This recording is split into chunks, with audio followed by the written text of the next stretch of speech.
नमस्कार दोस्तों, आशा करता हूँ आप सभी अच्छे होंगे। मैं भी अच्छा हूँ। दोस्तों, पिछली क्लास हमारी रसायन विज्ञान की रही, जिसमें हमने यह चीजें जाना था। रसायन विज्ञान कहते किसे हैं? भौतिक आधार पर पदार्थ की कितनी अवस्थाएं होती हैं। भौतिक अवस्था के आधार पर पदार्थ की हमने केवल यह देखा था कि 3 मूल अवस्थाएं थी विद्यार्थी, लेकिन 2 अन्य अवस्थाएं आपसे पूछे पदार्थ की कितनी भौतिक अवस्थाएं होती हैं, तो आप कह दें विद्यार्थियों कितनी होती है? 3 होती हैं। लेकिन आपसे कहे अधिकतम कितनी होती हैं, तो आप कह दें 5। 2 अन्य कौन सी है विद्यार्थियों? आज उन्हें जानेंगे। देखिए दोस्तों, कल हम यह जाने थे क्या? ठोस। आपने जाना था विद्यार्थियों क्या? द्रव। आपने जाना था विद्यार्थियों क्या? गैस। आपने 3 अवस्थाओं के विषय में जान लिया था। ठोस किसे कहते हैं, द्रव किसे कहते हैं, गैस किसे कहते हैं। थोड़ा सा मैं रिवीजन करा देता हूं। आपने कहा था कि जिनके अणुओं के मध्य क्या था विद्यार्थियों? अंतर आणविक बल क्या था? प्रबल था। जिनके अणुओं के मध्य आपने देखा था क्या? अंतर आणविक बल प्रबल था। मैं इस परिभाषा को प्रयोग में द्वारा ले क्यों रहा हूं? क्योंकि इसके बाद ही आप दोनों को बहुत आराम से समझ जाओगे, बहुत आसानी से आपको चीजें समझ में। दूसरा आपने देखा था कि जो द्रव थे इनके अणुओं के मध्य ठोसों की अपेक्षा अंतर आणविक बल क्या था विद्यार्थियों? कम था। आप यहां देख रहे हैं, यहां पे अधिक है, यहां ठोसों की अपेक्षा कम। गैसों में आप देख रहे हैं कि इनके अणुओं के मध्य अंतर आणविक बल है ही नहीं। अंतर आणविक बल जो दोस्त नहीं समझ पा रहे वो ऐसे समझे, सूक्ष्म कणों के मध्य जो आकर्षण बल लगता है उसे ही मित्रों आप क्या कह देते हैं? क्या? तो आप कह देंगे अंतर आणविक बल। तो इसके आधार पे आपने कहा था कि ठोस किसे कह रहे हैं, द्रव किसे कह रहे हैं, गैस किसे कह रहे हैं। तो यह तो आपने पदार्थ के क्या हुआ था कि 3 मूल अवस्थाओं को जाना था। तो पदार्थ की जो चौथी अवस्था विद्यार्थियों उसे कहते हैं क्या? प्लाज्मा। क्या कहेंगे? प्लाज्मा। प्लाज्मा कहेंगे किसे? तो आप कह देंगे इन तीनों से जो भिन्न है उसे कहेंगे प्लाज्मा। यह कोई परिभाषा नहीं हुई। बहुत सारे विद्यार्थियों से यहाँ पे डाउट रहता है। आज के बाद मैं दावा करता हूं कि कभी इसमें आपको डाउट रहेगा ही नहीं। देखिए, आप जानेंगे कि जो गैस है इस गैस को अत्यधिक ताप पर उत्तेजित किया जाए तो यह कण आयनीकृत हो जाएंगे। आयनीकृत होने का अर्थ यह हुआ मित्रों कि यह कणों में इलेक्ट्रॉन का त्याग व इलेक्ट्रॉनों को यह ग्रहण कर लेंगे। आप कहेंगे कहना क्या चाहते हैं सर? मेरे कहने का अर्थ यह हुआ इन गैस के अणुओं को बहुत अधिक ताप और बहुत अधिक दाब दिया जाएगा तो यह अणु क्या होगा? पास पास आ जाएंगे। यह अणु क्या आ जाएंगे विद्यार्थियों? पास पास आ जाएंगे। आप कह देंगे यह क्या है विद्यार्थियों? पास पास आ जाएंगे। और जब पास पास आ जाएंगे तो इनसे इलेक्ट्रॉनों का क्या होने लगेगा मित्रों? गमन होने लगेगा। इलेक्ट्रॉनों का क्या होने लगेगा? आदान प्रदान होने लगेगा। देखिए एक चीज समझिए, आप देख रहे ठोस है इनके अंतर आणविक बल प्रबल है, द्रव इनमें कम है और गैस में जिनमें अंतर आणविक बल है ही नहीं। लेकिन आप देखेंगे चौथी अवस्था प्लाज्मा है। इस चौथी अवस्था में मित्रों क्या होगा कि यह कण होती है, यह क्या होती है? पास पास आ जाती है। और यह कण किसके हैं? गैस के। बहुत अधिक ताप पर, बहुत अधिक ताप पर और बहुत अधिक दाब पर यह एक अलग ही अवस्था प्राप्त होती है, जिसे ना तो आप ठोस कह सकते हैं, ना आप द्रव कह सकते हैं, ना इसे आप गैस कह सकते हैं। पिछली बार मित्र एक प्रश्न पूछा था नीट में, उत्तम प्रश्न था। पदार्थ की चौथी अवस्था चुंबकीय क्षेत्र को या चुंबकीय कंपास को प्रभावित करेगी? तो आप कहेंगे हाँ। क्यों? क्योंकि हम जानते हैं विद्युत चुंबकीय पदार्थों को चुंबक अपनी ओर आकर्षित या प्रतिकर्षित करती है। तो आप यहां देखेंगे क्या कि यह चौथी अवस्था है क्या? बहुत सारे विद्यार्थियों को डाउट होता है और दावा कर रहा हूं कि आज की बात रहेगा नहीं ये डाउट। तो आप यहां पर देखेंगे क्या कि गैस के अणुओं को बहुत अधिक ताप पर आयनीकृत कर देंगे तो हमें पदार्थ की एक अलग ही अवस्था प्राप्त होगी, जिसे पदार्थ की मित्रों क्या कह देंगे आप? चौथी अवस्था कह देंगे। क्या कह देंगे? चौथी अवस्था। तो कल के दिन आपसे प्रश्न पूछ ले चौथी अवस्था कहेंगे किसे? आप कह देंगे कि क्या है कि गैस के अणु आयनीकृत होकर के एक अलग प्रकार का पदार्थ बनाते हैं, इसे पदार्थ की क्या कह देते हैं, चौथी अवस्था कह देते हैं। आप कहेंगे सर परिभाषा तो समझ में आ गई, एक दो उदाहरण हो जाए। मित्रों आपके लिए एक अद्भुत घोषणा यह है कि आपको किसी भी प्रकार का डाउट आता है, किसी भी प्रकार का प्रश्न है आपका, फिजिक्स का, केमिस्ट्री का, बायो का, बॉटनी का, साइंस से जुड़ा कैसा भी आपका प्रश्न है, आप कमेंट बॉक्स में अपना प्रश्न लिखें, मैं उसका उत्तर अगले वीडियो में सहज ढंग से देने का प्रयास करूंगा। देखिए चौथी अवस्था को सर्वप्रथम देखा कहां गया, तो चौथी अवस्था को विद्यार्थियों देखा गया था तारों में। कहां देखा गया था विद्यार्थियों, सूर्य एवं तारों में, सूर्य एवं तारों में। आप कहेंगे कहना क्या चाहते हैं, कहने का अर्थ यह है कि सूर्य एवं तारों में नाव की संलयन क्रिया होती है, और नाव की संलयन क्रिया होती है, वहां पर ताप बहुत अधिक होता है। हम जानते भी हैं कि सूर्य का ताप बहुत अधिक होता है, और सूर्य का ताप बहुत अधिक होता है मित्रों, तो उसके अंदर गैस के अणु हीलियम और हाइड्रोजन के अणु आयनीकृत हो जाते हैं। हमने यही तो सीखा कि जहां पर आयनीकृत हो जाते हैं वहां पदार्थ की चौथी अवस्था प्राप्त हो जाती है। देखिए ठोस में अणु आपको दिखते हैं, द्रव में दिखते हैं, गैस में दिख रहे हैं, ये वो कण है जो आपको दिखते ही नहीं है, लेकिन इलेक्ट्रॉनों का इनसे आवागमन होता रहता है। इस चीज को जाने तो यह हमें कहां दिखते हैं विद्यार्थियों, सूर्य एवं तारों में। आप कहेंगे थोड़ा सा और अच्छा एग्जाम्पल दे दो, हाँ दे रहे हैं ना मित्र। तो आप देखेंगे जो आपका CFL होता है, क्या होता है विद्यार्थियों, CFL होता है। तो CFL में जो पारा भरा रहता है, पारे को आगे पढ़ेंगे, ये धातु का अपवाद होगा, Hg मरकरी 80 जो द्रवित अवस्था लिक्विड फॉर्म में होगा। तो मित्रों देखेंगे जो पारा भरा होता है, CFL से जैसे ही इलेक्ट्रॉनों का गमन होता है तो उसके अंतर्गत विद्यार्थियों आप देखेंगे कि क्या हो जाएगा, आपको दिख नहीं रहा होगा मित्र, मैं आगे दिखा देता हूं। तो आप देखेंगे क्या होगा कि CFL में जो भरा हुआ पारा है, CFL में भरा हुआ जो पारा है वो आप देखेंगे ताप मिलने पर बहुत अधिक आयनीकृत हो जाता है, और पदार्थ की उसके अंदर कौन सी अवस्था बन जाती है मित्रों, चौथी अवस्था। दूसरी बात और समझा दूं, मैं एक दो एग्जांपल और दे दूं। हमें टीवी से जो हरा पीला या जो कलर प्राप्त होते हैं, रंग प्राप्त होते हैं, तो यह भी मित्रों क्या है, पदार्थ की चौथी अवस्था से ही संभव है। बहुत अधिक ताप देकर के उन अणुओं को आयनीकृत किया जाता है, जिससे हमें टीवी से क्या प्राप्त होते हैं, रंग प्राप्त होते हैं। तो आपसे अगर कहेगा मित्रों पदार्थ की चौथी कौन सी अवस्था है, तो आप बता देंगे, मुझे विश्वास है आपको। थोड़ा सा इतिहास जान लेते हैं। आपसे कहेगा पदार्थ की चौथी अवस्था के बारे में बताया किसने था, तो विद्यार्थियों 1879 में। यह प्रश्न बहुत मित्रों को नहीं पता है, तो आप कह देंगे क्या, पदार्थ की चौथी अवस्था के बारे में सर्वप्रथम किसने बताया, आप कह दें विलियम क्रूक्स। कौन है विद्यार्थियों, विलियम क्रूक्स। यह नाम बहुत प्रिय है, यह आपको याद करना है मित्रों। तो आप कह देंगे क्या कि सर्वप्रथम प्लाज्मा की खोज किसने की, तो प्लाज्मा की खोज की थी 1879 में, किसने विद्यार्थियों, विलियम क्रूक्स ने। मित्रों एक प्रश्न और है, बहुत सुंदर है, और प्रश्न यह बन जाता है कि प्लाज्मा का नामकरण किसने किया, तो प्लाज्मा के नामकरण की कहेगा मित्रों, तो 1928 में इरविंग, क्या नाम है विद्यार्थियों, इरविंग लैंगम्यूलर, नाम प्रिय है लैंगम्यूलर। तो आप कह देंगे क्या, देखिए मित्रों एक बात है सहज, हमारे यहां नाम अद्भुत होते हैं, अंग्रेजों के नाम उत्तम, जैसे एक हास्यजनक बात बता दूं, अंग्रेजों के नाम हुए तो जेम्स विथ क्यून या डॉट डॉट करके कुछ भी, हमारे नाम कैसे होते हैं, कल्लू, शंग, भूरी। आप यहां पर देखेंगे हमारे नाम अद्भुत हैं, पप्पू, मुन्ना।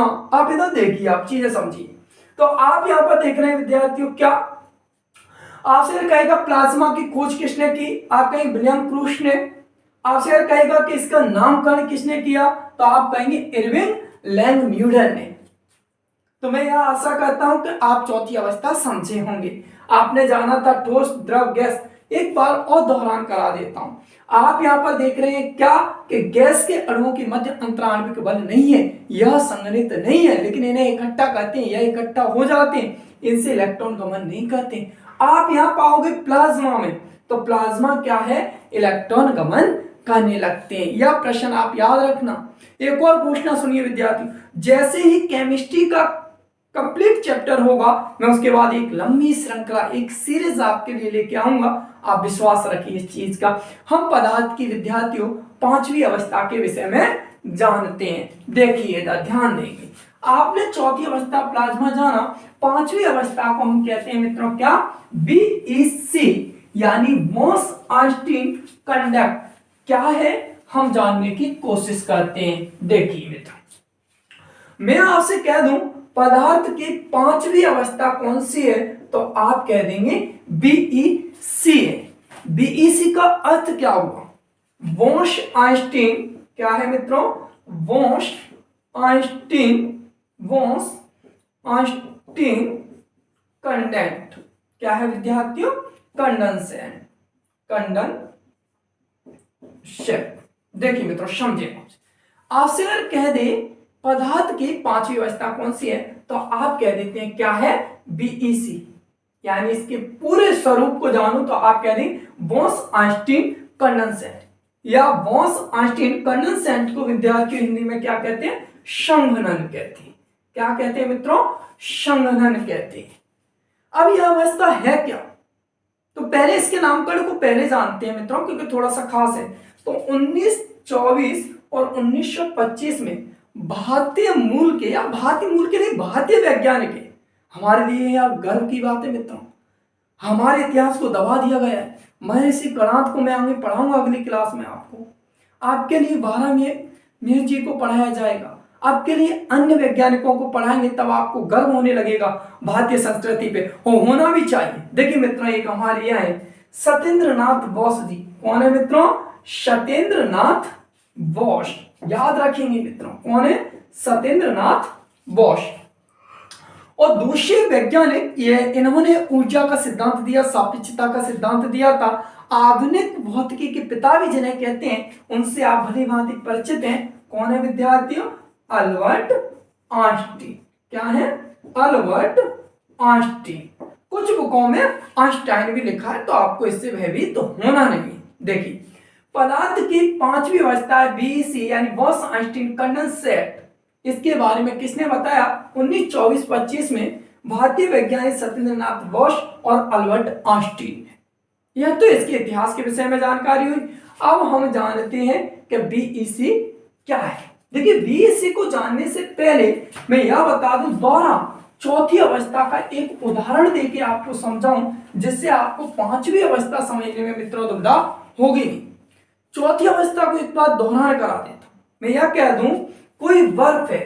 क्या है मित्रों, कोई बर्फ है, और बर्फ को जब ताप दूंगा तो आप कहेंगे सर वो किस में बदल जाएगी, द्रव में। मैं अभी पदार्थों की अवस्थाओं का परिवर्तन आपको कराने वाला हूं, तो परेशान आप होने।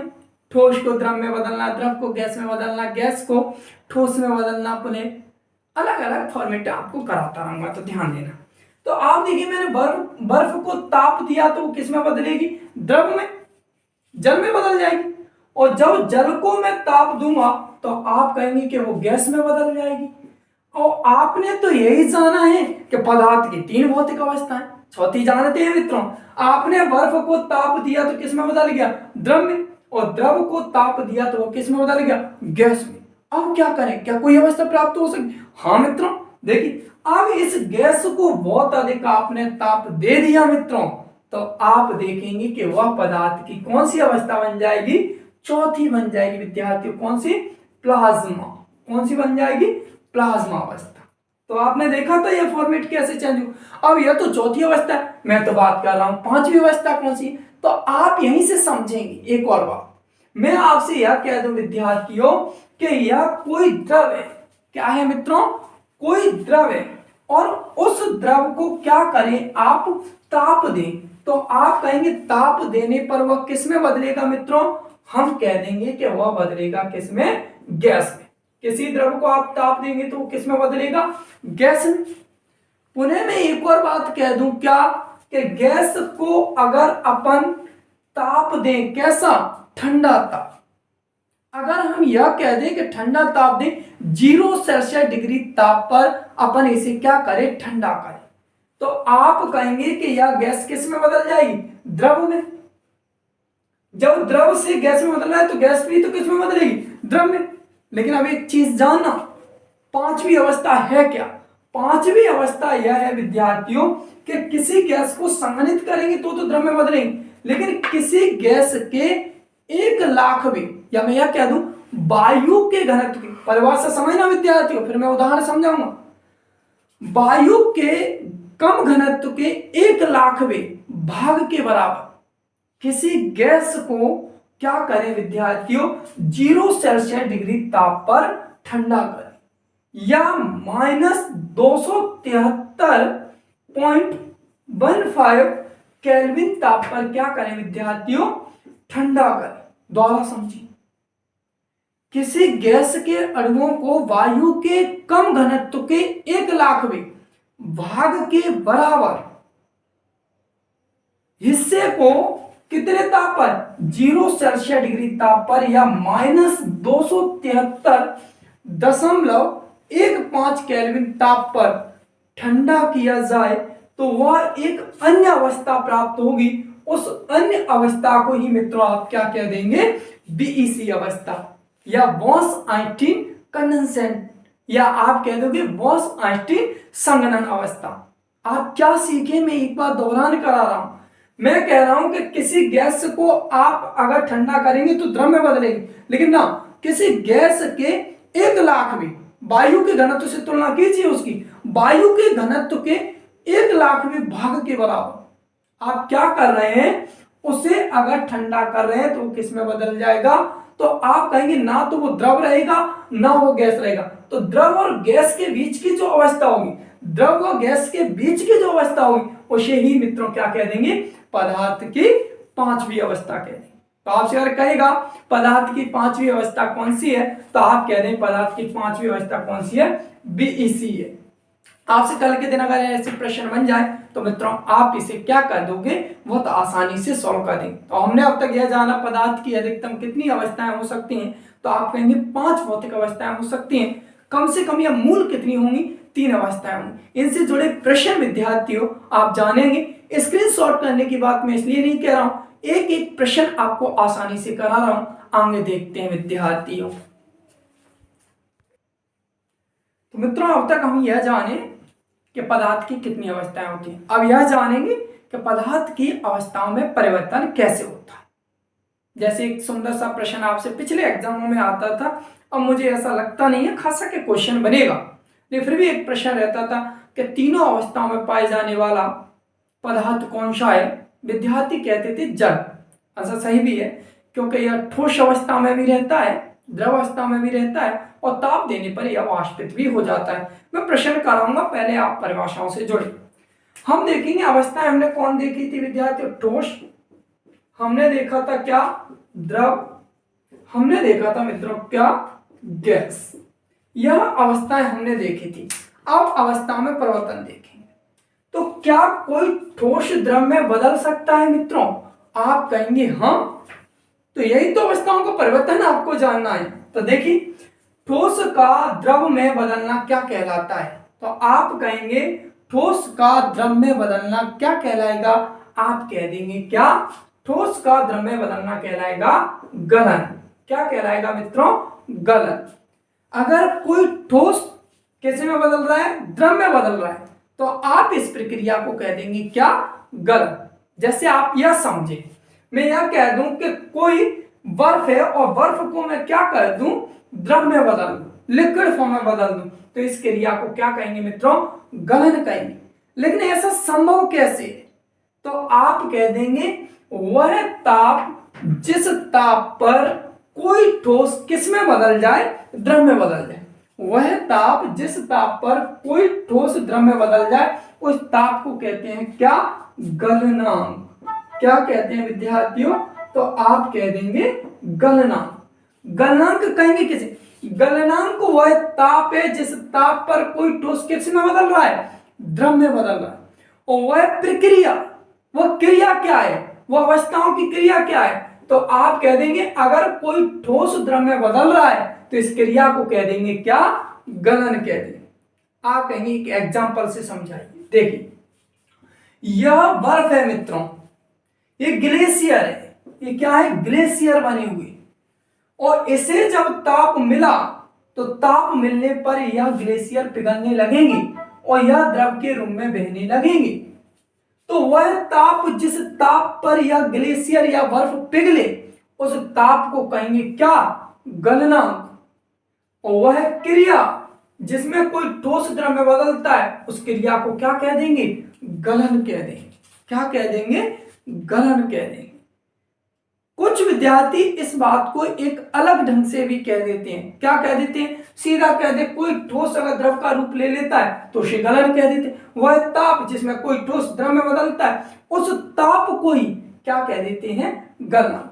तो वह बिंदु जिस बिंदु पर कोई भी क्या है, ठोस द्रव में बदल रहा है, तो उस ताप बिंदु को ही अपन क्या कह रहे हैं, गलना, और उस क्रिया को कह रहे हैं क्या, गलन। क्लियर हुआ विद्यार्थियों?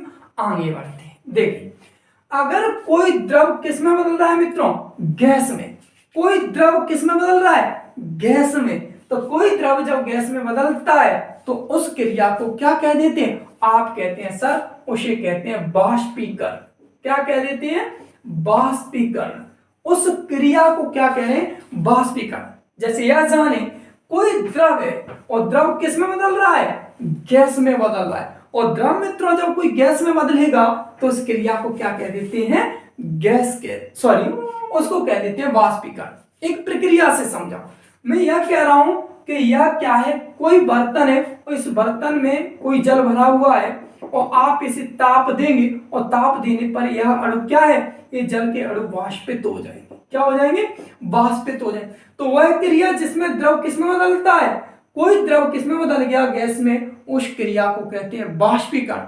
और वह ताप बिंदु, जिस ताप बिंदु पर कोई द्रव किसमें बदल रहा है, गैस में, उसे कहते हैं मित्रों क्या, बाष्पन। क्या कह देंगे, बाष्पन कह देंगे। आपसे कह दें वह ताप बिंदु, जिस ताप बिंदु पर कोई द्रव किसमें बदल जाए, गैस में, तो उसे आप कह देते हैं क्या, बाष्पीकरण। उसे क्या कह देते हैं, बाष्पन। और वह प्रक्रिया क्या कहलाती है, बाष्पीकरण। अब कुछ मित्रों से एक भूल होती है, वो भूल मित्रों आप जान लो, क्योंकि आप करोगे, मुझे आशा है आपसे, ऐसी होनी नहीं चाहिए लेकिन है। क्वथनांक, क्या, क्वथनांक और बाष्पन को मित्र एक जैसा ही बिंदु समझ लेते हैं। बहुत सारे विद्यार्थियों से यह भूल होती है, लेकिन दोनों में ही अंतर है। क्यों, मैं यह कह रहा हूं कि यह तालाब भरा हुआ है और तालाब में क्या है मित्रों, जल है। यह सूर्य के ताप से यह अणु बाष्पित होकर के ऊपर चले गए। बाष्पित होकर के क्या हो गए मित्रों, ऊपर चले गए। तो यह अणु द्रव से किस में बदल गए, गैस में। तो यह क्रिया कह रही थी क्या, बाष्पीकरण। और वह ताप, जिस ताप पर यह द्रव किस में बदल गया, बाष्प के अणुओं में बदल गया, वह ताप क्या था विद्यार्थियों, बाष्पन। लेकिन कुछ मित्रों से एक भूल होती है, वो क्वथनांक को क्या समझ लेते हैं, बाष्पन समझ लेते हैं। यह मित्रों गलत है।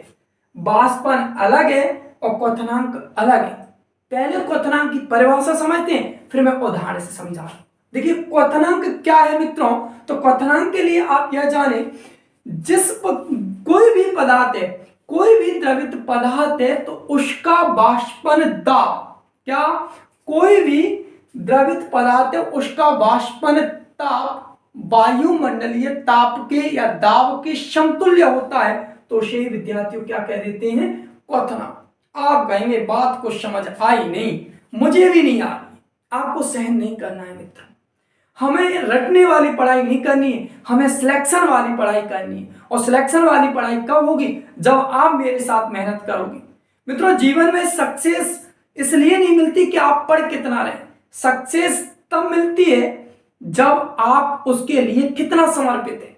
मेरी क्लास के बाद या आप किसी भी सोच से पढ़ रहे हैं, उसके बाद ज्यादा से ज्यादा प्रीवियस पेपर लगाइए। आप सिलेक्ट होना चाहते हैं मित्रों, तो आप घर पे जाके मेहनत को बढ़ा दीजिए। कोरोना काल के बाद यह समय आपके सिलेक्शन का है, आप पूरी मेहनत अपने एग्जाम में लगा दीजिए। देखना क्वथनांक और बाष्पन में क्या अंतर है, यह बारीक से अंतर समझते हैं। मैं यह कह दूं कि यह कोई द्रव क्या है विद्यार्थियों, ठंडा है। कोई द्रव यह क्या है, ठंडा है। आप यह करेंगे कि बर्नर की सहायता से इसे गर्म करना।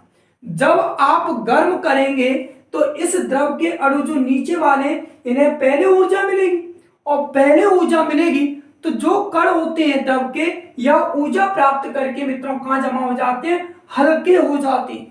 यह बर्नर की सहायता से गर्म किए, इन अणुओं को ऊर्जा मिली, यह अणु ऊर्जा पा करके हल्के हुए, और हल्के होकर के मित्रों कहां जमा हो गए, ऊपर जमा हो गए। और यह प्रक्रिया ऐसे यह दोहराता रहेगा, और एक समय वह आएगा जब यह जल पूरी तरह से क्या हो जाएगा, गर्म हो जाएगा। लेकिन यह जल गर्म जरूर हो गया है, लेकिन वाष्पित होकर के ऊपर उड़ नहीं रहा है। क्यों?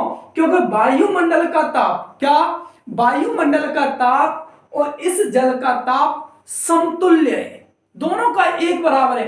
अब थोड़ा सा भी ज्यादा हुआ, अब थोड़ा सा भी ज्यादा हुआ, और यह जो कण है जल के, यह अणु वाष्पित होने लग गए, यह अणु क्या हो गए मित्रों, वाष्पित होने लग गए।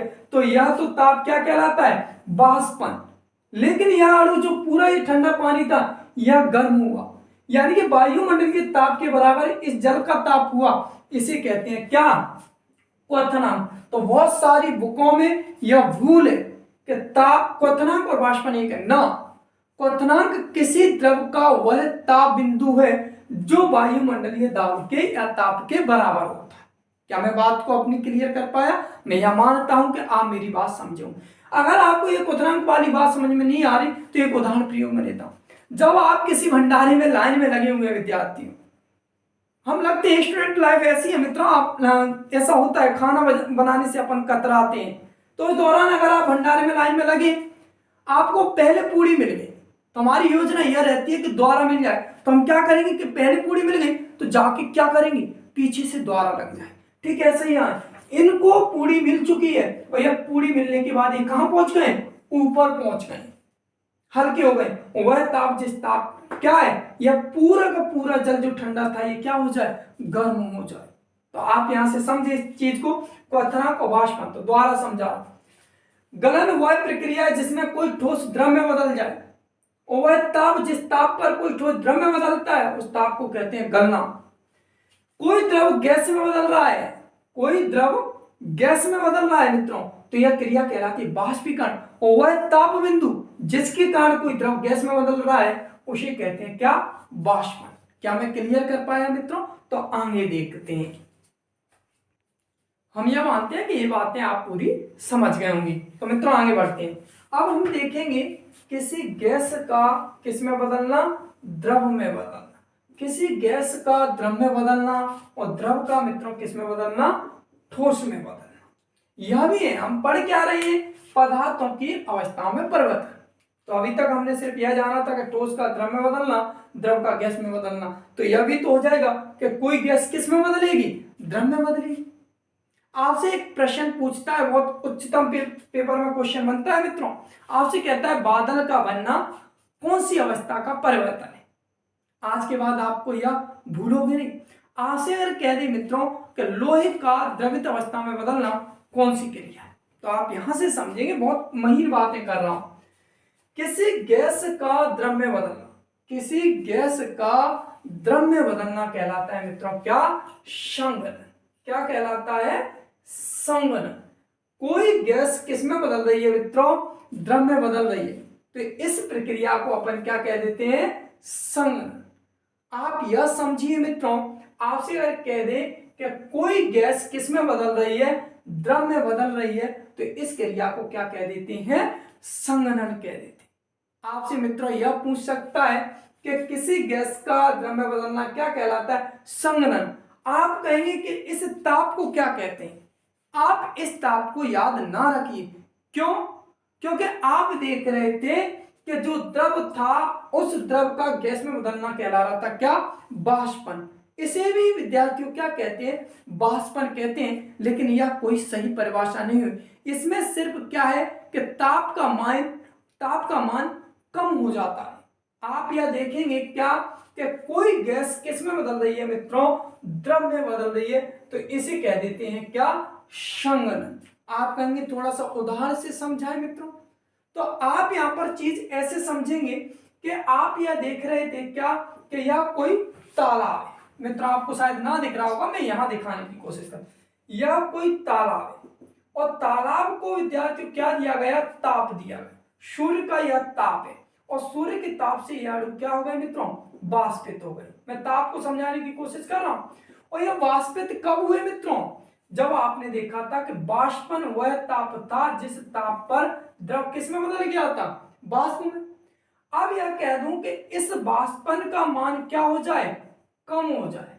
जब इस ताप का मान कम होगा, वाष्पन का मान कम होगा, तो इन अणुओं की ऊर्जा क्या होगी, कम होगी। और कम होगी तो यह अणु धीरे धीरे क्या करेंगे विद्यार्थियों, जुड़ने की कोशिश करेंगे, ये इकट्ठा होने की कोशिश करेंगे, या कैसी अवस्था में आ जाए, द्रवित अवस्था में। आप कहेंगे सर हम समझे नहीं, कोई बात नहीं। जब आप कोई भोजन बना रहे होते हैं तो भोजन बनाते समय आपके बर्तन को आप ढकने के लिए कोई बर्तन रखते हैं, आप पाते हैं कि उस पर बूंदों बूंदों के रूप में पानी जमा हुआ है। यह कौन सी प्रक्रिया है, तो यह संघनन है। क्यों, मैं यह कह दूं कि इस बर्तन को बर्नर की सहायता से आपने गर्म किया, गर्म करेंगे तो इसमें जो जल के अणु थे वो जल के अणु किस ताप के कारण, बाष्पन ताप के कारण मित्रों क्या हो गए थे, वाष्पित हो गए।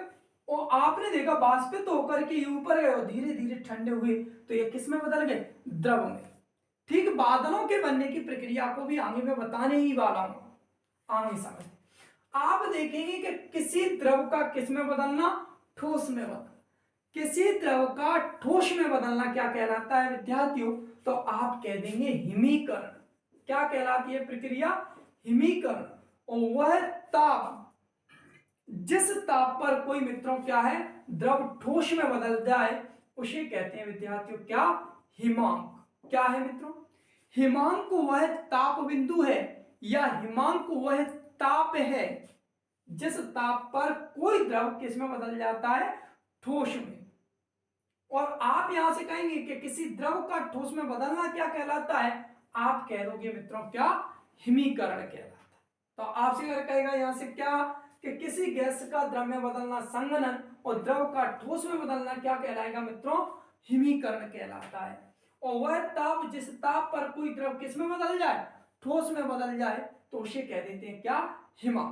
जैसे समझाने का प्रयास करता हूं, आपने कहा यह तालाब था और तालाब को सूर्य का प्रकाश मिला, सूर्य का प्रकाश मिलने पर यह अणु बाष्पन ताप पर क्या हो गए, वाष्पित हो गए। ऊपर जाने पर ताप कम हुआ और ताप कम हुआ, वाष्पन बिंदु कम हुआ, तो आप देखेंगे कि जल के अणु आपस में जुड़ने लगेंगे तो यह द्रवित अवस्था में आ जाएंगे। अब यहाँ पर ताप इतना क्षीण या कम हो जाता है विद्यार्थियों, यानी कि वह जो द्रव है उसका क्या होने लगता है, हिमीकरण। हिमीकरण कब हुआ है, जब हिमांक यानी कि बाष्पन बिंदु है वो क्या हो जाए विद्यार्थियों, माइनस में आ जाए। आप ऐसे समझिए, यह ताप का रेशियो ले लो, इधर प्लस प्लस के हैं, इधर माइनस माइनस। अगर प्लस होता जा रहा है यानी कि ताप बढ़ता जा रहा है तो अणु वाष्पित हो रहे हैं, और ताप का मान घटता जा रहा है, घटता जा रहा है, तो ये गैस के अणु किस में बदलते जा रहे हैं, द्रव में। अब और कम होता जा रहा है तो यह द्रव के अणु विद्यार्थियों किस में बदलते जा रहे हैं, ठोस में बदलते जा रहे हैं। तो आपसे कह दे बादलों के बनने की प्रक्रिया क्या है, कौन सी अवस्थाओं का परिवर्तन है, तो आप कह देंगे संघनन और क्या, हिमीकरण। पहले तो वो वाष्पित अणु क्या हुए विद्यार्थियों, संघनित हुए, फिर उनका क्या हुआ, हिमीकरण हुआ था मित्रों। टाइम ज्यादा हो रहा है मित्रों, क्लास लंबी हो रही है, आगे मैं आपसे जुड़ूंगा और उसमें बात करेंगे कि ठोस का गैस में बदलना क्या कहलाता है और